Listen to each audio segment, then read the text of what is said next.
Hello Paul Harvey fans, Brad Dison here. How many times have you said, life is hard, life is so unfair?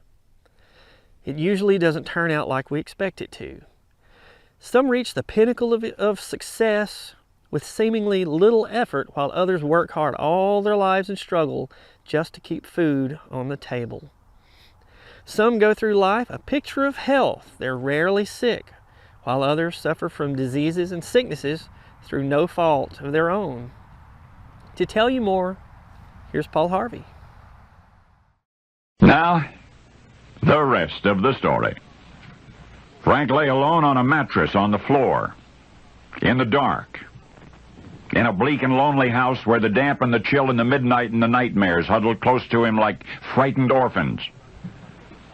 The solitary flame from the solitary candle that had lighted his path up the creaking stairs was now extinguished.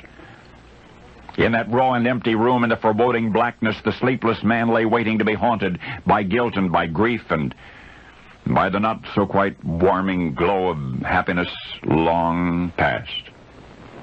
There was a wrenching vision of two children who never grew up, who died in infancy, Frank's children. Thereafter, Frank and his wife, Jeannie, doted on their only surviving child, a little boy named Benny. But then came that cold, wicked January morning only weeks ago when Frank and his family boarded a train. They were scarcely a mile on their journey when there came a sudden jolt. The passenger car toppled from the track down an embankment into a field. Frank and Jeannie were bumped and bruised. Their 11-year-old son, Benny, was crushed to death. 12 of the boy's classmates served as pallbearers at his funeral. Jeannie, already deep in shock, fell deeper still. Frank had accepted a position that required relocation, a new town, a new home, but Jeannie, who had never approved of Frank's career ambitions to begin with, was now less than ever enthusiastic. Go on ahead, she had told him. What conceivable help could she be to him anyway? So Frank went on ahead, alone. He got a few boxes and some furniture moved into the new house. When the movers had gone, Frank lighted a candle and climbed the stairs, his footsteps echoing throughout the lonely, darkened rooms. A bare mattress was left on the bedroom floor. That was all. Frank would sleep there, or he would try. For the gloom hung around his soul like an anvil on a chain as his mind wandered backward from regret to regret. The only 3 offspring of his marriage, now dead, and the new job about which he should have been so enthusiastic. Well, he wished he could back out, but there was no way. His wife was convinced that their son had been taken from them as a kind of divine punishment because of Frank's ambitions, as a sacrifice for all that he hoped to attain. After all had been said and done, Frank kind of believed it himself. It's been said that heavy is the head that wears the crown. Well, certainly it was true for the tormented man you've just met.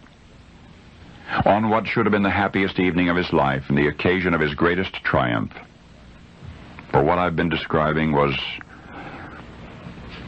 the night after the inauguration of Franklin Pierce, March 4, 1853, when the new president retired to a vacant house, a vacant White House, and lay alone on a mattress on the floor in the dark, a captive of the stillness and a prisoner of the night.